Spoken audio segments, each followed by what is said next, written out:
Well, whether you're joining us on the RTE player, YouTube, or News Now, or indeed Facebook, we're certainly glad you're with us. We start our review of the night's action right here at the RSC, Waterford against Dundalk. And, well, it was a fairly bright start from Waterford, and they had a couple of early chances. Gary Rogers to the rescue for Dundalk on that occasion, but Waterford failed to capitalise on their strong start, and in the 38th minute, the champions made the host pay. Rob Slevin's slip had Waterford crying foul, but Patrick Hooban went on, got back to his feet, and he set up Daniel Kelly for the first goal, and indeed what turned out to be the only goal of the game. 1-0 is how it ended here at the RSC. And right now we can hear from the goal scorer Daniel Kelly. He's talking to Tony. Daniel, well done. A step closer to the league title. You could do it all on Monday night now. Yeah, we knew coming down here was going to be a tough game. Waterford are decent. They're a decent side. We've done well against them this year though, but huge game now Monday to put the league to bed now, and can't wait for it. You've done well against them this year. I think that was your 6th goal against Waterford this season. Yeah, I suppose it's not a bad return, but obviously Vinny's been talking to me, myself and Michael, and we've been adding goals for our games. I think 2 of us are on 12 now, so obviously we want to keep pushing on and getting a couple more goals and hopefully finish the season strong as we have been. Pat Hooban and yourself, obviously a good contribution together there. He did well to get that ball. People thought maybe there was going to be a free, but you were alive to the opportunity. Yeah, Pat worked his socks off again tonight. He done the same there about 10 days ago, and I know he didn't get his goal tonight either, but his work rate is tremendous, and he set me up again. I think that's three assists for me in the last 10 days just from him, so he's done really well to press the ball, and I don't think it is a foul. I started seeing it back in there, and thankfully it's gone in. And for Monday now, how are you feeling? How is the team feeling? Ready to do it all again? Yeah, I'm feeling good, and everyone is feeling good. It's something to look forward to. It's something that in January I've spoke to Vinny. He told me to come here to win the league, and we have the opportunity to do it, and so hopefully we can. Thank you very much. Brilliant. Yeah, a very efficient finish from Daniel Kelly this evening. And Stewie, I was just thinking, a young player like that who comes into a side as established and as successful as Dundalk, it's a major challenge, but he is one of the signings that has really risen to that challenge, and he's had a very good season. Yeah, and just even listening to him in his interviews, quite modest, isn't he? Like, yeah. Speaks well. I think that's even something we were speaking about last week. These young kids that are coming through now, they're coming through with a level of maturity that probably you wouldn't have had in years gone past. I think they know what's expected of them. I think when you go into a team like Dundalk, Peter, you find out quickly enough through the culture that's been established by the players that there's certain level expected of you, both on and off the pitch. I think off the pitch is the key thing here, because you hear so many stories about young kids getting wrapped up in bad scenarios, when training's over or what they get up to after the game. But this Dundalk team has a culture that's set, and that you're expected to operate in a professional manner. And when he's on the verge of winning a league title on Monday, I mean that excitement for young players, it's fantastic. And once you do get that first one, it's a all you do is want more, really. It's standards, isn't it, that they've set off the pitch and on the pitch as well. And even like you're saying, a young kid coming in, he's quite humble or modest. Like if you go into a dressing room like that with the amount of league titles and FAI Cups and League Cups and European experience that they have, and you're kind of calling the shots, you're really putting yourself under pressure. So even Chris Shields, we heard from him at the end of this game here earlier, he was asked about the next game or the possibility of the title or the treble or the cups coming up.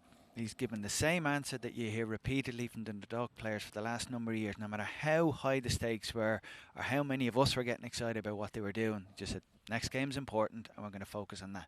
It's about preparing now for that. It's a very cliched, boring, one game at a time approach, but that seems to be a key component of the whole process. Yeah, and that very professional culture and approach was developed by Stephen Kenny, but it now appears to be carried on and being carried on very successfully by Vinnie Perth. Now, to keep their slim hopes alive of upsetting the likely outcome of this year's title race, Shamrock Rovers just had to take all 3 points at home to St. Pat's. Let's see if they could do it.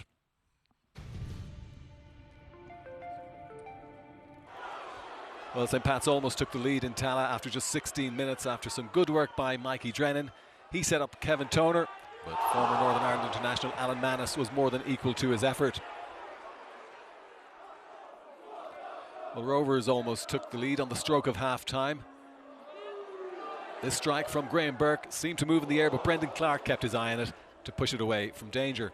Rovers started the second half the brighter of the two, and with just 7 minutes on the clock, Sean Kavanagh got around the back and his shot was well saved by Clark. 5 minutes later, Brendan Clark was once again called upon to keep the score level, this time with another good save from a league race header. Rovers almost took all 3 points right at the end. Substitute Thomas Olua first had a shot, then crossed for Sean Kavanagh, whose header was cleared off the line by Kieran Kelly, and it finished 0-0 at Tallaght Stadium. And there you saw Stephen O'Donnell, the new St. Pat's manager. He would have been pretty pleased with that result. But Stewie, I don't think Shamrock Rovers will be very pleased with the scoreless draw at home to St. Pat's, considering what's at stake now on Monday. Yeah, and by all means, the performance as well seems to be probably one of the poorest of the season. Whether or not it's to do with the fact that they felt, they know the league has probably gone beyond them, and their focus now is on the game next Friday. You can't do that, Peter. It's difficult to do that, to kind of switch your focus from one competition to another, go from 1 week to the next. And I'd be a little bit worried, I think when you look at Rovers and the season they had, the first 2 months of the season, I thought they were outstanding. And then something happened in the late April, May, just fell off a cliff for whatever reason. Don't know whether it was confidence, it was a psychological thing, expectation, not too sure. They've gotten that back, in fairness to them. They've now put themselves in a situation where they can get to a cup final. The big obstacle in their way, in the way of Bows, who've really put it up to them this year. They've been the most standout games this season, but big couple of weeks coming up for them. Hopefully they're up to the task. Yeah, the likelihood is that most of the players will be thinking, okay, they're realistic. The league is beyond them, but they've got to keep some sort of momentum going into that huge cup game now against Bows as well. Absolutely, the league is certainly beyond them, but I think it's interesting. How do they approach Monday night's game against Dundalk? Surely no one in that dressing room thinks we can win against Dundalk and the following results will go our way, and if Dundalk drop enough points, we'll be champions. So the championship is gone. Yeah. So do they rest players knowing that the season-defining game is Friday?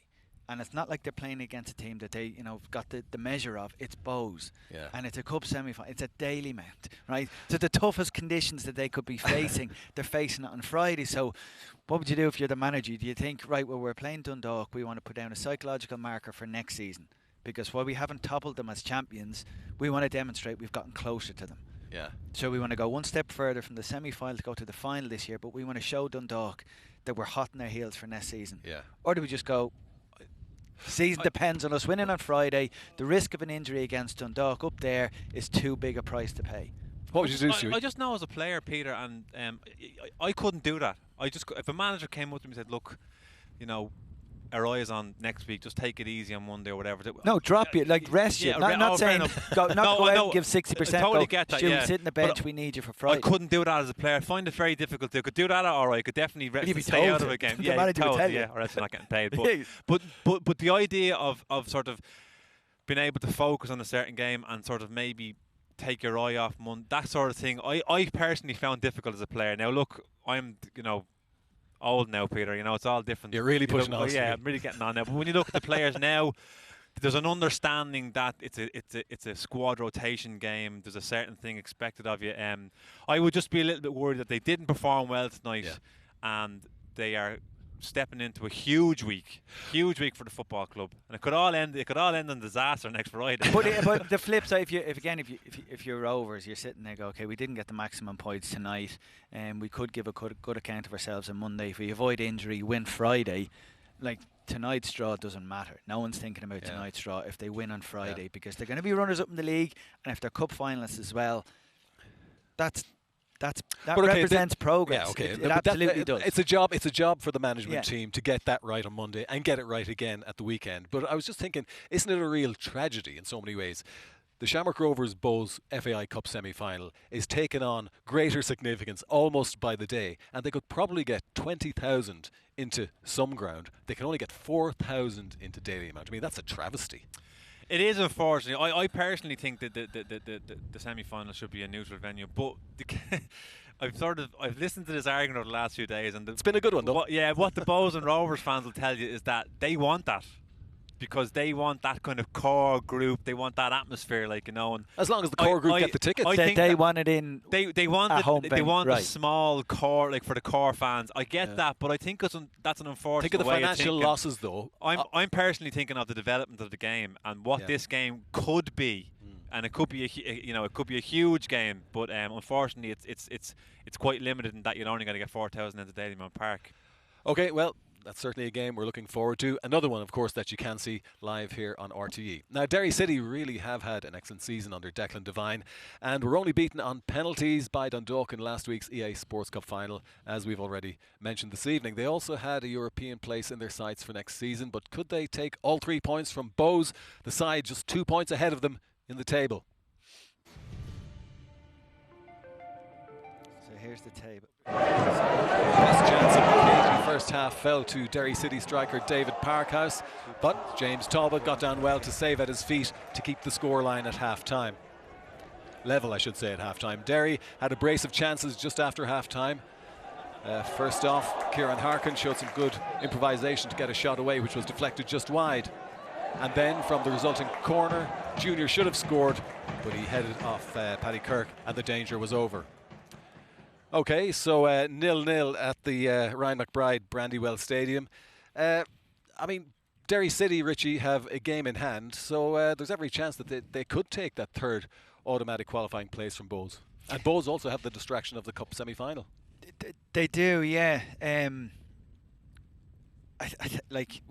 The fourth spot, I think, is going to be a European spot as well. Because of the way they make up the Cup semi-finalists. So if we're talking about it in terms of a European competition, I think it's keeping an eye on behind them that St. Pat's don't catch them, I think, is the concern. But yeah, the top four is going to be in Europe anyway. So even Pats, they've come out. I know. That's you'd be looking behind. They've crept up on the inside rail, haven't they?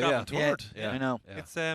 It's just gone under the radar. So that's the concern as much as there's no real difference between third and fourth in terms of European spots because they'll qualify, but Pats are hot in their heels. Yeah. Can we talk about the rebuilding process that has taken place at the Brandywell under Declan Devine? Because there was almost a complete clear out, and he made some very astute signings by the looks of things. And I mean, they've done extraordinarily well, haven't they? They did, yeah. I mean, I think the move back to the Ryan McBride Brandywell was probably a difficult sort of transition for the club, for the team. I think Declan probably identified that maybe the spirit of the team had gone awry. It wasn't there anymore. The atmosphere wasn't right, and that's something that he would have spoken about. He went in and he got it right, and he kind of galvanised the football club, brought in a lot of young players, and he's pulled in players from across the world, to be quite honest with you. He's done a great job. Whoever's the scouting system is up there, maybe it's just blind luck. I don't know. You make your own luck in this game as well. But I think his nature and his manner, I think, has rubbed off on the players and the squad of players that he has, and they're quite a core group. They've stuck together, and they've stuck through it, Peter. I mean, they were going through a rough period probably in the middle of the season. Bohs were kind of way ahead of them. All of a sudden, when you look at that third, fourth, fifth spot, that's really where all the action is. There's 2 points basically splitting up those three teams. And as we all know in European football, the finances that's there to play for is it's certainly important. Now we're going to get some reaction from the Ryan McBride Brandywell, and we can hear from the two managers, Keith Long of Bohs, and of course Declan Devine, the Derry City boss. Delighted, absolutely delighted with our performance. We built this team around hard work, energy, high levels of fitness, and an ability to get on the ball and play.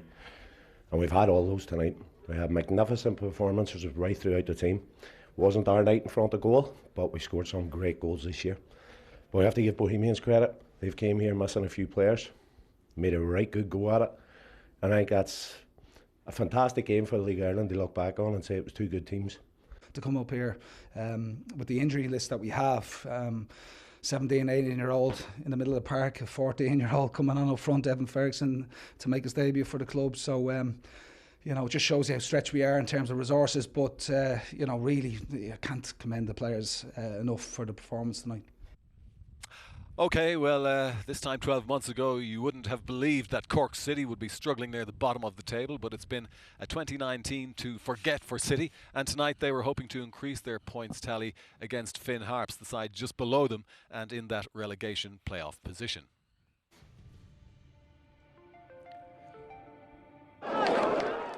Still no win for Neil Fenn in Turner's Cross, and this Carl Shepherd effort was the closest anyone came to scoring in a lacklustre first half.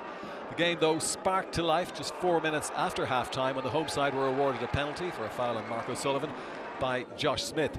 Up stepped Conor McCormick in front of the shed, but his effort was saved by Harps keeper Mark McGinley.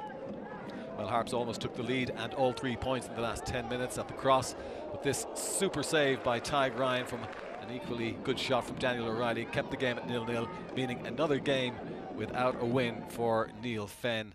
So, you know, I suppose many people expected with a new manager coming in that they would get that expected bounce. It hasn't happened. That's 3 defeats and 1 draw. Now, it's far too early to be sort of making judgment on the new manager. He's got to establish, I suppose, his own team at Turner's Cross. But it's disappointing for City this season, isn't it? Oh, over the course of the season, it's been hugely disappointing. But I think like Neil Fenn would have known what he's taken on. It's a very difficult job. Given the way that the dressing room and the squad is at the moment, I'd be right. I wouldn't judge him on what's gone on over the last few weeks. You wait till get to the end of the season. I'm sure he already has thoughts on the makeup of the squad and who has to come in. I'm sure he's got a list of players outside of the club that he wants to bring in, and a load of players in that dressing room he wants to get rid of. The season has been a phenomenal disappointment from Cork City's point of view.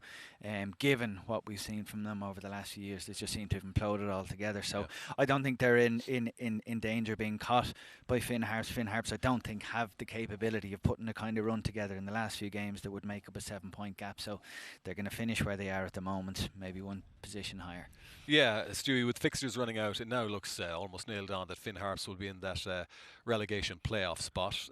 You know, what are the chances of staying in the Premier Division, though, considering what's going to probably come from the First Division in terms of that playoff challenge? Well, I think it's strong First Division. You know, when you look at the likes of Shells have obviously gone up, Drogheda have been very, very strong. Playoffs are playoffs, Peter. They can go any way. I mean, it's certainly, I've only ever had to play in once in my career, won it on penalties, you know. So when you think about it,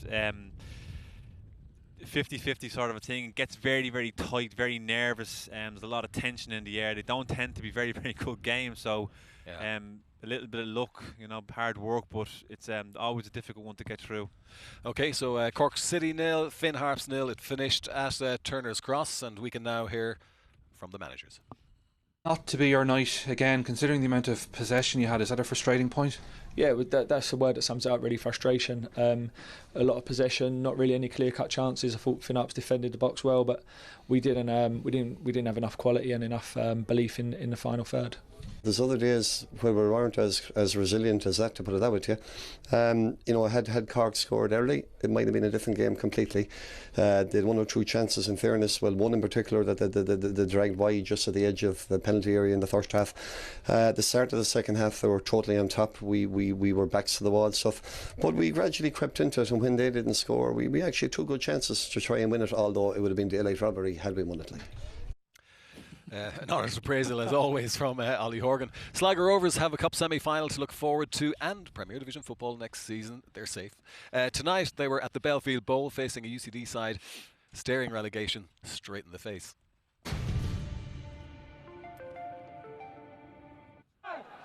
The first real chance of the game fell to Yo-Yo Maddy in the 18th minute, but his shot was well saved by Ed McGinty in the visitors' net. Just 1 minute later, Sligo found themselves down to 10 men when a badly timed challenge by Ronan Murphy on Harry McAvoy saw Neil Doyle reaching to the back pocket for the red card, and Murray was off. Well, despite being down to 10 men, it was the bitter red who took the lead in the 32nd minute.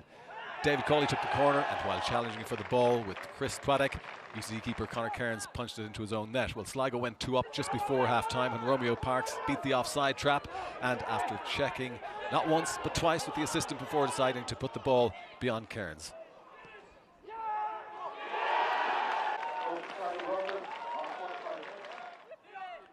Well, UCD had a chance to have the deficit in the 53rd minute. Dan Tobin found the feet of Jason McClelland, who made space and got his shot away, but it was well saved by McGinty. Parks should have made it 3-0 on the night when Chris Twadek put him through on goal, but his shot was saved by Conor Cairns, and the game finished UCD 0, Sligo Rovers 2. Another good win for Sligo Rovers, getting a bit of momentum going ahead of what will be a huge cup semi-final against Dundalk. It is, yeah. I mean, it's the on paper the the fixture you would like to have playing UCD, given the way that they've gone. It is season defining. They're going to finish where they are in the league. Waterford aren't going to catch them. They're not going to catch Pats. They're 7 points gap above and below them. So it's all on the semi-final. It's going to be very, very difficult given what we saw from Dundalk tonight, given what we've seen from Sligo all season. It would be a huge shock. It would be a monument. It would catch us all by surprise if Sligo were to dump Dundalk out of the cup next weekend. But they have a great cup pedigree, haven't they? I mean, it's not so long ago since Sligo Rovers were appearing at the Aviva with great regularity. Showground's going to be hopping next week. You know, it's going to be a difficult place to go for Dundalk. You know, when you look at, like, they've won 3 in a row now, scored 9 goals, only conceded 1 in the last 3 games. Certainly the team on form. But cup semi-finals are cup semi-finals. You know, it's you got the best team in the country going to probably, you know, the team in form really, but it's an away game, so a difficult one, a great game to watch, I'd have to say. Yeah, and I mean, you know, there were question marks over Liam Buckley's appointment, and Sligo Rovers have so often in the past looked beyond our shores for their manager, but they decided to stay at home, get an experienced boss in to settle things down at the club. Do you think he has achieved that? Has he settled things down? I think he has. I think there was a difficult start to the season. There was a lot of new bodies in, a lot of change in personnel. But I think when you hire Liam, you know what you're getting. You know you're going to get a certain type of player. You know you're going to get a certain type of manager who carries himself in a certain way. You're not going to get a lot of issues that other managers might bring. So he was, I think, it was an astute enough appointment. But you're right. In the last few years, they have tended to go elsewhere. Some of those have worked out very well. You're talking back, you're back to the Paul Cook days when they were watching them in cup finals, and that's been brilliant to watch. But too. Yeah, but like you're saying about the cup pedigree of a club like Sligo, I don't think that counts for anything. Right. When it comes to, you know, you're standing in a tunnel with your teammates and you're looking across at Dundalk, what previous generations or previous squads and the previous managers did, it wouldn't give me any confidence. I wouldn't go out thinking, well, you know, Sligo teams in the past have done well. Therefore, we might. They've a big task next Sunday. They certainly have, and of course, it's another game. The second semi-final will be live here on RTE2 on Sunday week. It is, isn't it? Yeah. Okay. I love being on these platforms. This is how the Premier Division table looks tonight after this evening's fixtures, and you can see Dundalk have a very healthy advantage now of 12 points over second place Shamrock Rovers. Bohemians currently in third, and Derry City in fourth spot. It's likely that both those positions will deliver European football. Well, of course, third place will, fourth place could. Down at the bottom, well, it looks it's pretty much done and dusted as far as UCD are concerned. A long way back, 6 points behind Finn Harps. Okay, looks like everybody else has gone home, so it's probably time for us to hit the road as well. So that's all we have time for tonight. We're back with you on Monday with Dundalk against Shamrock Rovers. So from Stewie, from Richie, from myself, and all the crew left here at the RSC. Kim. Good night to you. And Kim as well. See you, Kim. Hello, Kim.